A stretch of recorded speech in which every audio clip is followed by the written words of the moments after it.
بسم اللہ الرحمن الرحیم۔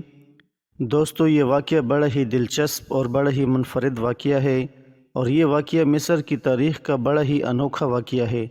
دوستو، ایک دفعہ سلطان صلاح الدین ایوبی رحمۃ اللہ علیہ کو اپنے پیغام رساؤں کے ذریعے خبر ملی کہ سلطان معظم صلیبیوں کی سازش کی وجہ سے پوری سلطنت کے اندر لوگوں کے مسائل بڑھنے لگے ہیں، جس کی وجہ سے لوگوں کے اندر بے چینی بڑھتی جا رہی ہے۔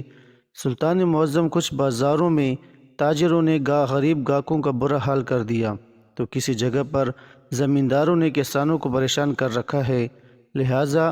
اگر ان کے مسائل حل نہ کیے گئے تو یہ عوام آپ کے خلاف بغاوت بھی کر سکتی ہے، لہٰذا ان کے مسائل حل کیے جائیں۔ جب یہ بات سلطان صلاح الدین ایوبی رحمۃ اللہ علیہ نے سنی تو آپ بڑے پریشان ہو گئے، کیونکہ اتنے سارے لوگوں کا ایک ساتھ مسائل کو حل کرنا ممکن نہیں تھا۔ اتنے میں علی بن سفیان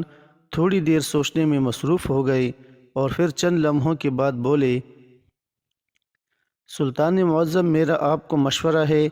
کہ آپ ایک بڑی بیٹھک بنائیں اور اس کے اندر سارے قاضیوں کو بلوائیں، بڑے بڑے زمینداروں کو بلوائیں اور ان کے سامنے کھلی کچہری لگائیں، اور اس کچہری کے اندر ہر غریب امیر کو اپنے مسائل بتانے کا موقع ملے، اسی طرح وقت بھی بچ جائے گا اور لوگوں کے مسائل بھی حل ہوں گے۔ یہ ترکیب سلطان کو پسند آ گئی، لہٰذا سلطان نے اپنے سپاہیوں کو حکم دیا کہ میری سلطنت کے جتنے بھی قاضی ہیں ان کو حکم دیا جائے کہ فلاں دن کو محل کے قریب خشک وادی کے اندر بہت بڑا تہوار منعقد کیا جا رہا ہے،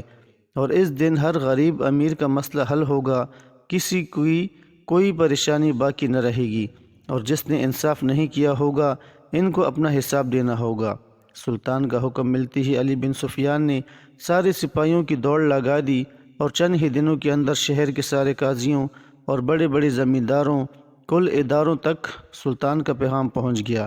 اب اس تہوار کی تیاریاں شروع ہونے لگی، پورا میدان سجا دیا گیا، ایک بڑی نشست رکھی گئی جو کہ خاص طور پر وقت کے سلطان صلاح الدین ایوبی کے لیے تھی، اور اس کے علاوہ بھی مخصوص نشستیں تھیں جن پر شہر کے بڑے بڑے قاضی اور زمیندار بیٹھنے کے لیے آنے والے تھے، اور سامنے ایک کھلا میدان بنایا گیا تھا جس پر رعایا بیٹھے گی، اور انہوں نے باری باری سلطان کو تمام قاضیوں اور زمینداروں کے سامنے اپنے مسائل سے آگاہ کرنا تھا۔ تہوار کا دن آ گیا۔ سلطان صلاح الدین ایوبی رحمۃ اللہ علیہ تک کے پہنچنے سے پہلے تمام زمیندار اپنی اپنی نشستوں پر براجمان تھے، لیکن جو ہی سلطان نے اس میدان کے اندر قدم رکھا تو پورے میدان کے اندر ہلچل مچ گئی۔ تمام لوگ، تمام زمیندار اور تمام قاضی سلطان کا استقبال کرنے کے لیے کھڑے ہو گئے۔ سلطان صلاح الدین ایوبی نے ان کا شکریہ ادا کیا اور اپنی نشست پر براجمان ہو گئے۔ اب سلطان صلاح الدین ایوبی رحمۃ اللہ علیہ نے فوراً سپاہیوں کو حکم دیا کہ ہر فریادی کو ایک ایک کر کے میرے پاس لایا جائے، تاکہ کوئی بھی فریادی یہاں سے اپنی فریاد سنائے بغیر نہ جا سکے۔ اب سپاہیوں نے قطاریں بنانا شروع کر دیں، اور ہر فریادی سلطان کے پاس آتا اور اپنا مسئلہ بتاتا۔ سلطان کے ساتھ بیٹھا ہوا لکھاری ان کے مسائل کو لکھتا جاتا اور آگے حل کرنے کا حکم دیتا جا رہا تھا۔ وقت کافی گزر چکا تھا، حتیٰ کہ صبح سے دوپہر کا وقت ہو چکا تھا۔ سردی کا دن تھا۔ ظہر کی نماز سے پہلے دھوپ کی چمک سلطان کے چہرے کو روشن کر رہی تھی، اور سلطان صلاح الدین ایوبی صبح سے لے کر شام دوپہر تک لوگوں کے مسائل حل کرنے میں اتنے مصروف ہوئے کہ آپ کو نہ ہی کچھ کھانے اور نہ ہی کچھ پینے کا ہوش رہا۔ لہٰذا سلطان صلاح الدین ایوبی رحمۃ اللہ علیہ نے لوگوں کے مسائل کو حل کرنا جاری رکھا۔ اسی دوران کوئی فریادی کسی قاضی کی شکایت لگاتا تو کوئی فریادی کسی زمیندار کی شکایت لگاتا، اور جب سلطان صلاح الدین ایوبی اس قاضی کو اس فریادی کے برابر کھڑا کرتا تو اس کو اپنے کیے پر پچھتاوا ہوتا۔ اسے محسوس ہوتا کہ میں نے اس کے ساتھ ناانصافی کر کے بہت بڑی غلطی کی، لہٰذا جس قاضی نے کوئی رشوت لی ہوتی یا پھر کوئی رشتہ داری نبھائی ہوتی تو سلطان صلاح الدین ایوبی اس کو اس کے حساب سے سزا دیتا، اور پھر دوسرے فریادی کو اپنے پاس بلوا لیتا۔ بس یہی سلسلہ چل رہا تھا۔ اتنے میں سلطان صلاح الدین ایوبی رحمۃ اللہ علیہ کی نظر ایک ایسے انوکھے نوجوان پر پڑی جو باقی ساروں سے بڑا ہی انوکھے طریقے سے قطار میں کھڑا اپنی باری کا انتظار کر رہا تھا۔ سلطان صلاح الدین ایوبی رحمۃ اللہ علیہ نے اتنی لمبی قطار میں بھی اس نوجوان کو بڑی باریک بینی سے پہچان لیا، اور سلطان صلاح الدین ایوبی رحمۃ اللہ علیہ اس کو دیکھ کر حیران ہو رہے تھے، کیونکہ وہ نوجوان اتنے ہجوم میں بھی کھڑا اپنی باری کا انتظار کر رہا تھا، لیکن اس کی آنکھوں میں جو آنسو تھے اتنی زیادہ تعداد میں تھے کہ ایسا لگ رہا تھا کہ جیسے پوری دنیا جہاں کے دکھوں نے اس نوجوان کو اپنے قابو میں کر رکھا ہے۔ سلطان صلاح الدین ایوبی رحمۃ اللہ علیہ یہ دیکھ کر بڑے حیران ہو گئے کہ آخر یہ نوجوان کون ہے، اور وہ شکل سے بھی سلطان کے شہر کا نہیں لگ رہا تھا۔ لہٰذا سلطان صلاح الدین ایوبی رحمۃ اللہ علیہ نے جلدی سارے فریادوں کی فریاد سنی، اور اس کے بعد جب اس نوجوان کی باری آئی تو سلطان صلاح الدین ایوبی رحمۃ اللہ علیہ نے جب اس کو دیکھا تو سلطان کے ہوش اڑ گئے۔ سلطان صلاح الدین ایوبی رحمۃ اللہ علیہ نے دیکھا کہ اس کے ہاتھ میں جو کپڑا تھا جس سے وہ آنسو پونچھ رہا تھا، وہ کپڑا اس کے آنسوؤں سے بھیگ چکا تھا، اور اس کی آنکھیں اتنی سرخ لال تھیں کہ جیسے وہ کئی مہینوں سے نہ سویا ہو۔ سلطان صلاح الدین ایوبی رحمۃ اللہ علیہ بڑے حیران تھے کہ آخر معاملہ کیا ہے۔ سلطان صلاح الدین ایوبی رحمۃ اللہ علیہ نے اس کو کہا کہ تم میرے سامنے بیٹھ جاؤ، حالانکہ اس سے پہلے جتنے بھی فریادی آئے بس وہ کھڑے کھڑے اپنا مسئلہ بتاتے اور وہاں سے چلے جاتے، لیکن اس نوجوان کو سلطان صلاح الدین ایوبی نے خاص طور پر اپنے سامنے بیٹھنے کا حکم دیا، اور جب وہ نوجوان اپنے گھٹنوں کے بل زمین پر بیٹھا تو اس کے گھٹنوں سے نکلنے والی آواز کو سن کر سلطان کو ایسا محسوس ہوا کہ جیسے یہ نوجوان کئی مہینوں سے سکون سے نہ بیٹھ سکا ہو۔ سلطان صلاح الدین ایوبی بہت حیران تھے کہ آخر معاملہ کیا ہے، آخر وجہ کیا ہے، آخر ایسی کون سی مصیبت نے اس نوجوان کو اتنا پریشان کر رکھا ہے کہ اسے دنیا جہان کا ہوش نہیں۔ سلطان صلاح الدین ایوبی رحمۃ اللہ علیہ نے دیکھا کہ اس کے جسم پر جو لباس تھا وہ بہت قیمتی تھا، لیکن شاید بہت زیادہ عرصہ ایک ہی لباس پہننے کی وجہ سے وہ سارا لباس پھٹ چکا تھا۔ اس کے جسم پر مٹی، اس کے چہرے کا حلیہ دیکھ کر سلطان صلاح الدین ایوبی سمجھ گئے تھے کہ یہ نوجوان بہت زیادہ تکلیف میں ہے۔ لہٰذا سلطان صلاح الدین ایوبی رحمۃ اللہ علیہ نے اس کو کہا، اے نوجوان، تجھے اب پریشان ہونے کی ضرورت نہیں، تمہارا جو بھی مسئلہ ہوگا اس کو حل کیا جائے گا، بتاؤ آخر تمہارا کیا مسئلہ ہے۔ تو سلطان صلاح الدین ایوبی کی یہ الفاظ سن کر وہ نوجوان پھر سے رونے لگا اور اس کپڑے کے ٹکڑے سے اپنے آنسو صاف کرنے لگا۔ سلطان صلاح الدین ایوبی رحمۃ اللہ علیہ نے کہا، اے نوجوان، جب تک تم اپنا مسئلہ نہیں بتاؤ گے تمہاری پریشانی کا حل کیسے نکلے گا۔ سلطان کی آنکھوں میں شفقت اور رحم دلی دیکھ کر اس نوجوان کو کافی ہمت ملی، اور پھر وہ اپنے گھٹنوں کے بل کھڑا ہوا اور کہنے لگا، سلطان معظم، میں بہت گنہگار ہوں، آپ مجھے معافی دلوا دیں، آپ میری مدد کریں۔ یہ سن کر سلطان صلاح الدین ایوبی حیران ہو گئے، پورے درباری حیران ہو گئے، سب لوگ سوچنے لگے کہ آخر یہ نوجوان ایسا کیوں کہہ رہا ہے۔ کوئی سوچ رہا تھا کہ شاید اس نے کسی کا قتل کیا ہوگا، تو کوئی سوچ رہا تھا کہ اس نے کسی کی عزت کا نقصان کیا ہوگا، تو کوئی کہہ رہا تھا اس نے کسی یتیم کا مال پر قبضہ کیا ہوگا، تو کوئی کچھ کہہ رہا تھا۔ سب لوگ اپنی اپنی جگہ پر اپنے اندازے لگا رہے تھے، لیکن سلطان صلاح الدین ایوبی حیرت سے اس نوجوان کو دیکھ رہے تھے۔ سلطان نے کہا، اے نوجوان، بتاؤ آخر مسئلہ کیا ہے، آخر تجھے کس چیز نے اتنا پریشان کر رکھا ہے، آخر تم کس چیز کی معافی چاہتے ہو اور وجہ کیا ہے۔ اس نے کہا، سلطان معظم، آپ مجھے معافی دلوا دیں، آپ میری مدد کریں، آپ مجھے بچا لیں، آپ میرا سکون واپس کروا دیں۔ یہ سن کر سلطان صلاح الدین ایوبی رحمۃ اللہ علیہ بہت پریشان ہوئے گئے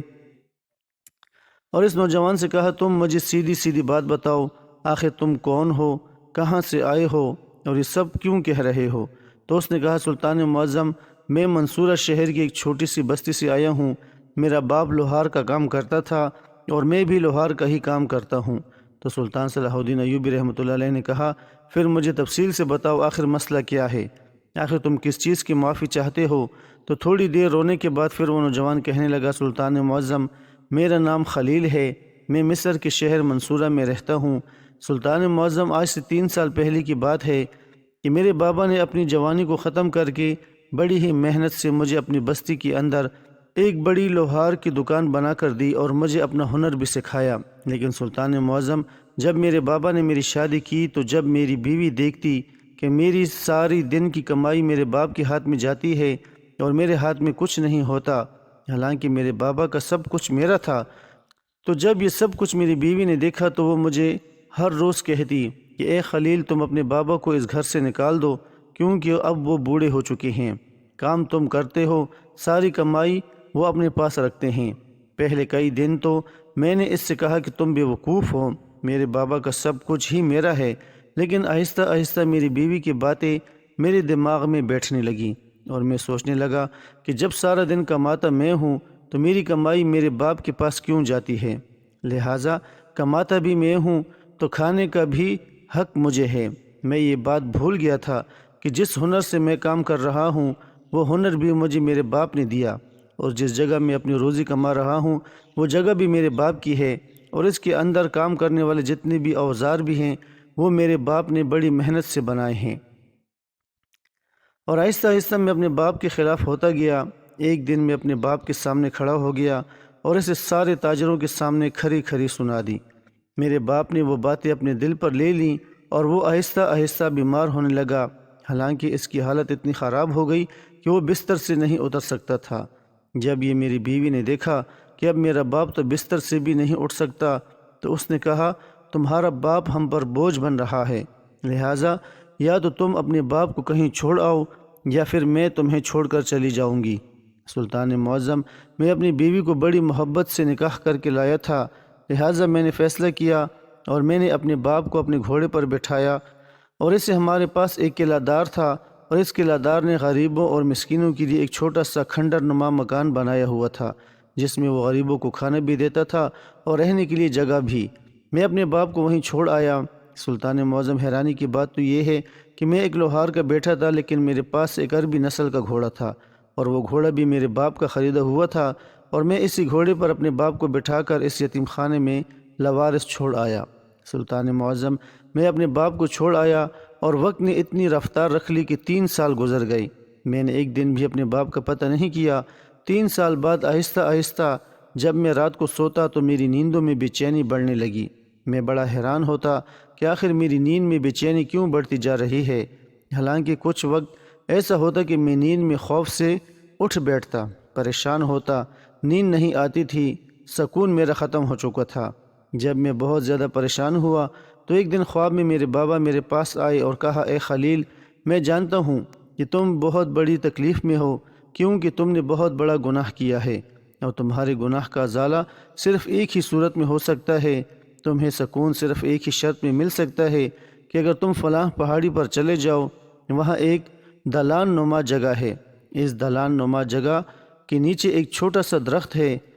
تو تم اس درخت کو اس زمین سے اکھاڑ دو اور اس کی جڑوں کے نیچے ایک گڑھا کھودو، اور اسی جگہ ہی تمہارے مسئلے کا حل ہوگا۔ سلطان معظم، جب یہ میں نے خواب دیکھا تو میں بڑا حیران ہو گیا کہ یہ بڑا ہی عجیب و غریب خواب ہے، لیکن میں نے کہا یہ میرا وہم ہوگا،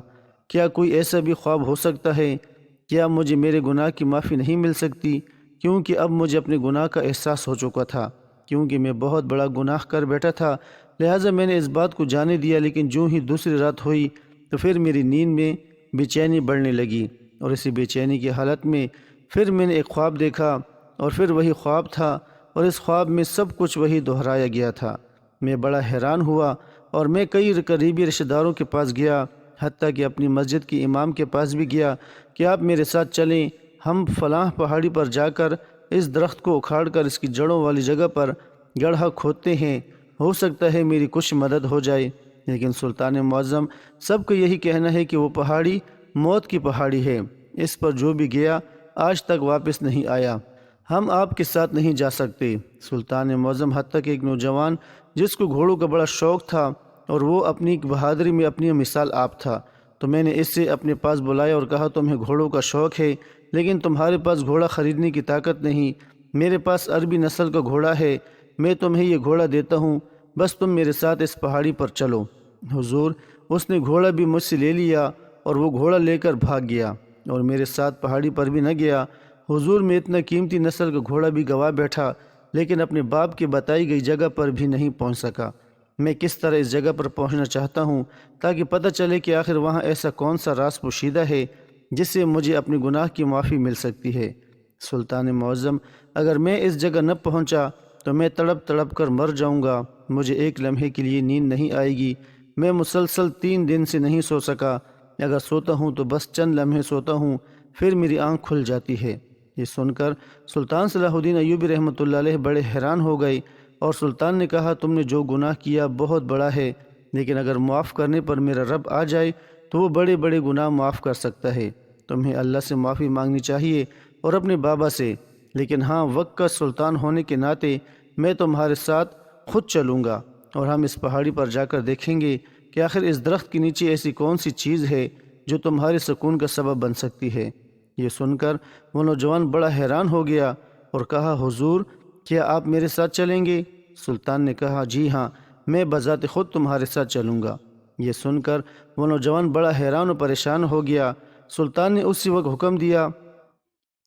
گھوڑے تیار کیے جائیں، لہذا سلطان صلاح الدین ایوبی اور وہ نوجوان اور چند سپاہی اس پہاڑ کی چوٹی کی طرف روانہ ہو گئے۔ مسلسل شام تک سفر کرنے کے بعد سلطان صلاح الدین ایوبی رحمۃ اللہ علیہ اس پہاڑ کی چوٹی کے ساتھ میں موجود ایک بستی کے قریب پہنچے۔ رات کو سلطان صلاح الدین ایوبی نے اس بستی کے اندر قیام کیا، اور صبح اس نوجوان کے ساتھ سلطان صلاح الدین ایوبی اس پہاڑی کی چوٹی پر پہنچے۔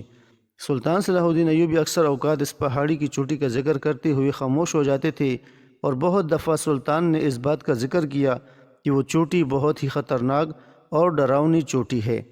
اس کے ارد گرد درختوں کا ایک ایسا جھاڑ تھا کہ اس کے اندر سورج کی کرنیں نہیں جا سکتی تھیں۔ سلطان جانتے تھے کہ ان کی جان کو بھی خطرہ ہو سکتا ہے، حتیٰ کہ جان بھی جا سکتی تھی، لیکن سلطان نے اپنی جان کی پرواہ کیے بغیر اس نوجوان کا مسئلہ حل کرنے کے لیے اپنی تلوار نیام سے نکالی، اس جھاڑیوں کی طرف گھس گئے۔ اب راستے میں آنے والی جھاڑیوں کو سلطان کاٹتے گئے اور آگے بڑھتے گئے، لیکن جب سلطان صلاح الدین ایوبی نے ان جھاڑیوں کو کاٹ کر اگلا قدم رکھا تو سلطان کے پیروں تلے زمین نکل گئی، کیونکہ ان جھاڑیوں کے درمیان میں ایک بوڑھا بزرگ سفید داڑھی کے ساتھ عبادت میں مصروف تھا، حتیٰ کہ اتنا مصروف تھا کہ سلطان اس کے سر پر موجود تھا، لیکن اس سے کچھ علم نہ تھا۔ دیکھ کر سلطان صلاح الدین ایوبی نے سبحان اللہ کہا، اور اس نوجوان کو کہنے لگا یہاں تو ایک بوڑھے بابا عبادت میں مصروف ہیں، اور وہ اتنا مصروف ہیں کہ ان کو ہماری آمد کا بھی علم نہیں۔ تو یہ سن کر جب وہ نوجوان آگے بڑھا، اور جب اس نے اس نوجوان بوڑھے بزرگ کو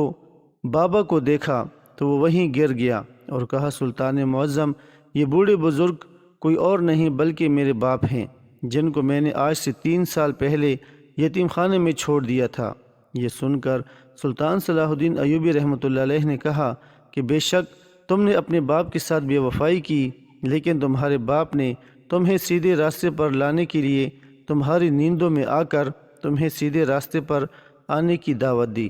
اب جب کہ تم یہاں پہنچے ہو تو اپنے باپ سے معافی مانگو، اور اگر وہ ساتھ چلنا چاہیں تو ان کو ساتھ لے کر گھر چلو۔ یہ سن کر وہ نوجوان اسی وقت اپنے باپ کے قدموں میں گر گیا، تو اس کے باپ نے کہا بیٹا میں نے تمہیں معاف کر دیا، کیونکہ تم میرے اکلوتے بیٹے ہو، اور میں تمہیں اپنی آنکھوں کے سامنے جہنم میں جاتا ہوا نہیں دیکھ سکتا تھا، اس لیے میں نے تمہیں یہاں آنے کا حکم دیا، لیکن میں یہ بات اچھی طرح جانتا تھا کہ تم یہاں اکیلے کبھی نہیں آ سکتے۔ اگر وقت کے سلطان تمہارے ساتھ نہ ہوتے اور اس کے بعد اس نے اپنے بیٹے کو معاف کر دیا، لیکن تاریخ میں لکھا گیا ہے کہ وہ بوڑھا بزرگ جو کہ اپنے وقت کا لوہار تھا، وہیں عبادت کرتے کرتے اس نے اپنے اللہ کو جان دے دی تھی، لیکن اپنے بیٹے کے ساتھ گھر واپس نہیں آیا تھا، اور اسی وجہ سے یہ واقعہ پورے مصر کے اندر مشہور ہو گیا تھا۔ دوستو گزارش ہے کہ ویڈیو پسند آئے تو اسے لائک کریں، چینل کو سبسکرائب بھی کریں۔ شکریہ۔